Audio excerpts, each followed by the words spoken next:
Good morning YouTube, Warbles on a lot here. Sunday the 5th of February. Just getting ready to record the Outsiders. And we've got Dyson and Kung Fu Kerry and her two footlings.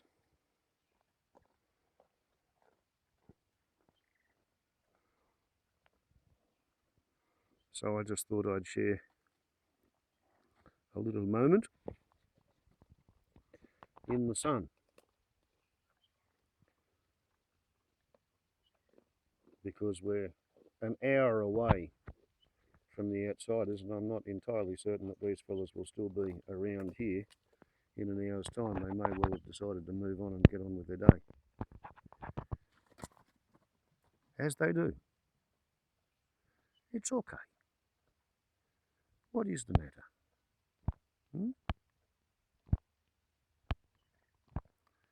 What is the matter?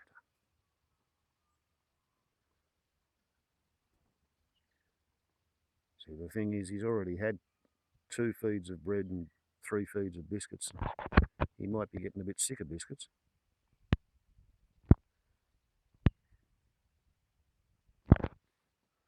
He says as he scratches his balls at me.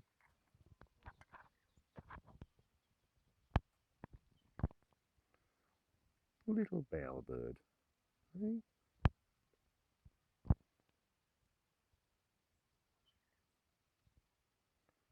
Okay, well I better not burn up too much Outsiders time.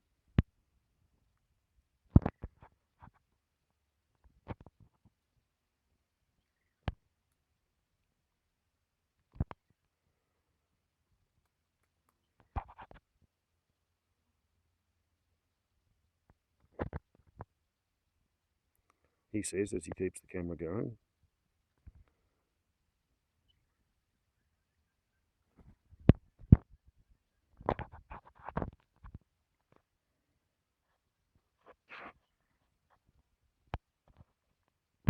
Wobbles on a lot to YouTube. Back directly. Table guests are standing by. The topic this morning is Malcolm Turnbull the right PM for the Times? Now, this American shock jock doesn't think so. First thing you have to understand, the current Prime Minister of Australia is practically a carbon copy clone of the new left-wing child socialist in Canada. What's his name, Trudeau? Justin Trudeau. You know, the guy in Australia is a little older than Justin Trudeau, but he's still wacko leftist. And the drive-by media are having conniptions over Trump's phone call to the Australian Prime Minister. His name is Malcolm Turnbull. Now, in this call, Now, some of you are probably thinking, crikey, you know, Tom Switzer's hosting this show. No, that was not me. That was that was the American conservative radio host, Rush Limbaugh, speaking last week.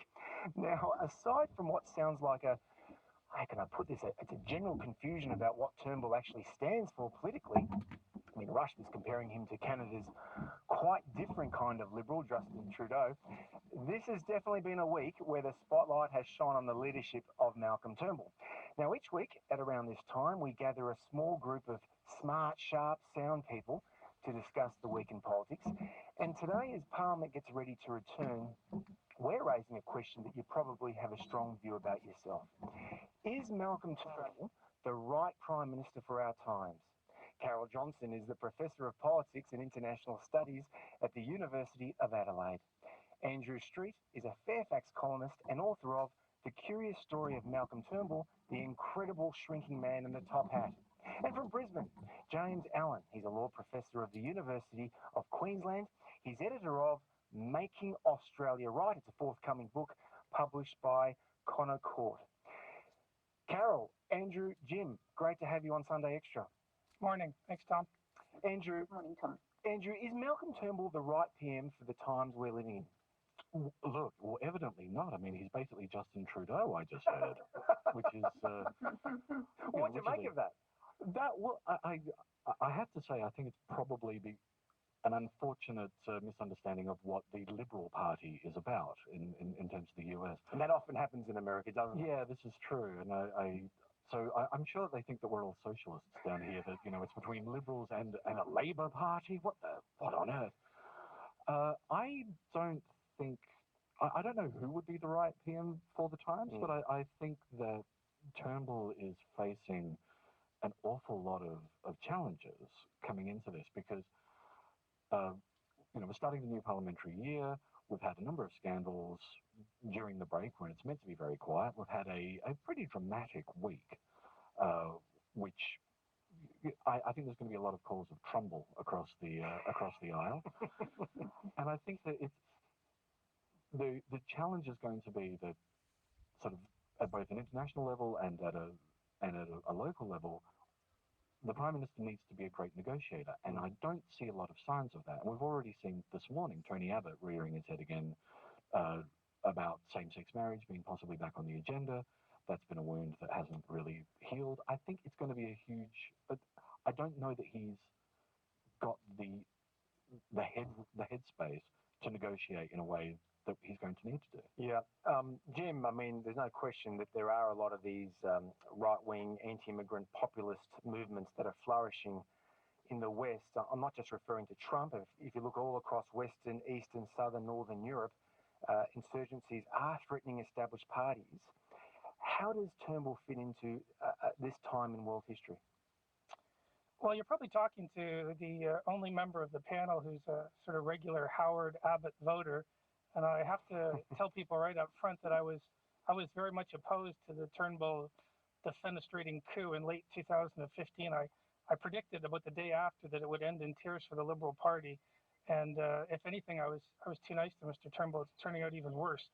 But I think the point that the American commentator was making, and of course he's wrong because Justin Trudeau basically never had a job. He's a trust fund kid. I'm Canadian. He never had a job really until he became Prime Minister. I think he was a snowboard instructor, and I mean this literally.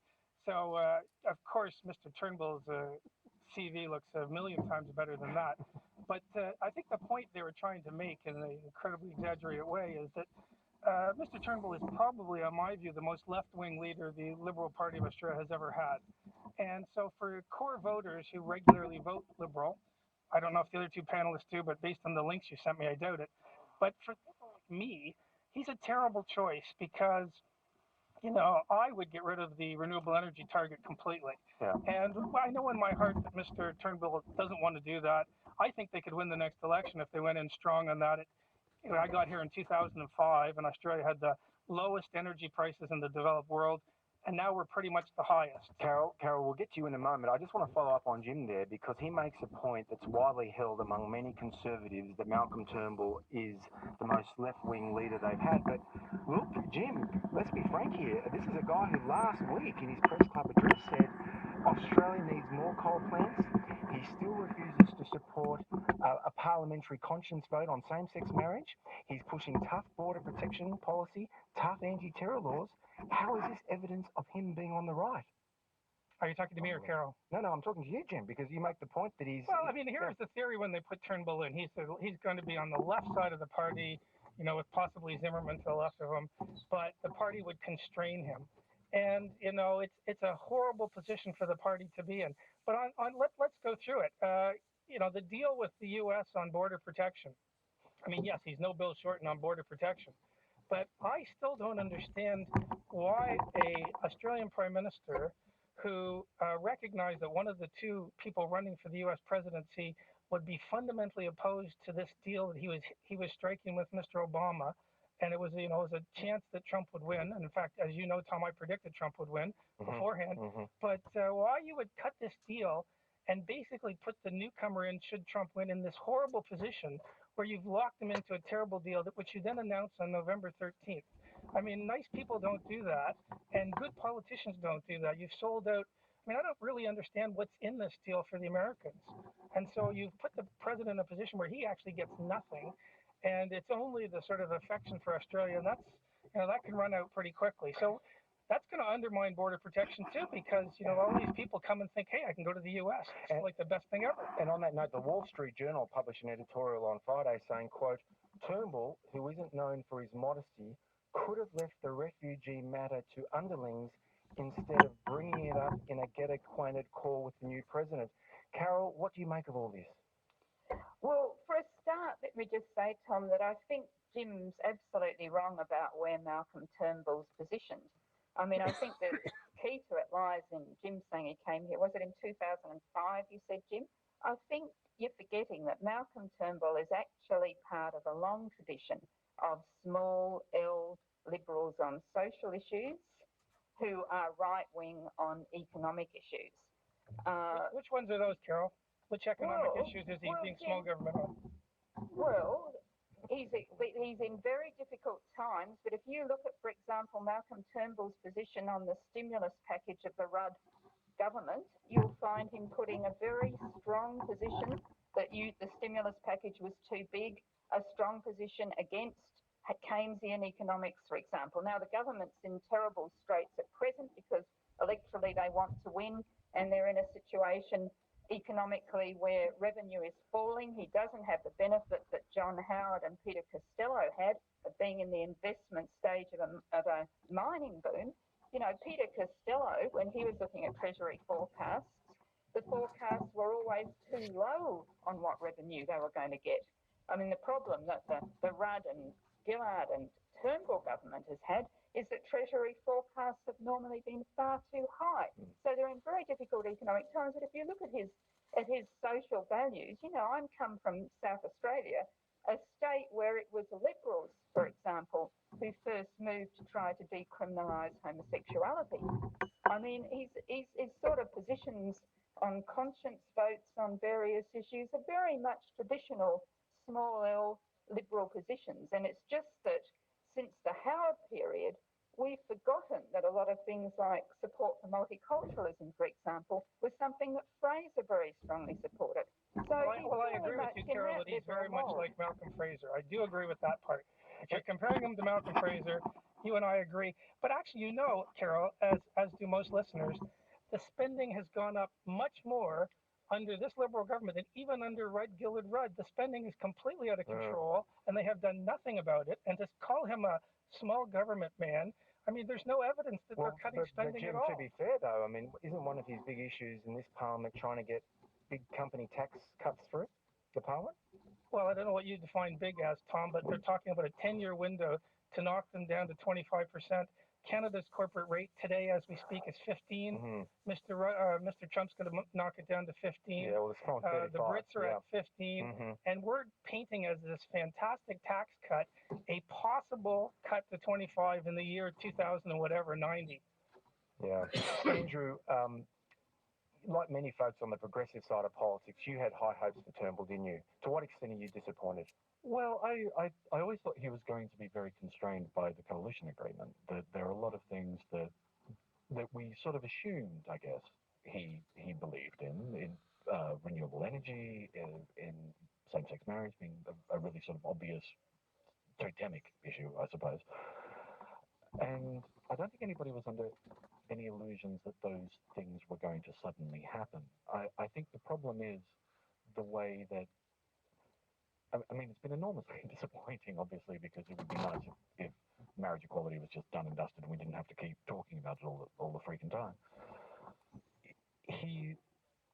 What's been embarrassing has been the kind of the push me pull you of him not being able to move forward, but not being prepared to bury the issues either. They keep coming up. They keep hemorrhaging him, largely because of people like Tony Abbott coming up or Cory Bernardi coming up and raising these issues again and again and again and again and again, and they haven't been dealt with. But doesn't that all show that he's a prisoner of his party? Oh, 100%, which I think is partially a problem that he's created for himself since the election. I mean, he's going to a double dissolution. He's got a smaller majority. He's got a more difficult Senate to negotiate. And he's got a party who are scared, and legitimately. I mean, if I was a Liberal backbencher right now, I would be terrified, particularly if I was in a marginal seat like Ford and sort of looking at the rise of One Nation in Queensland. I would be horrified. Okay, end of this video. Back shortly.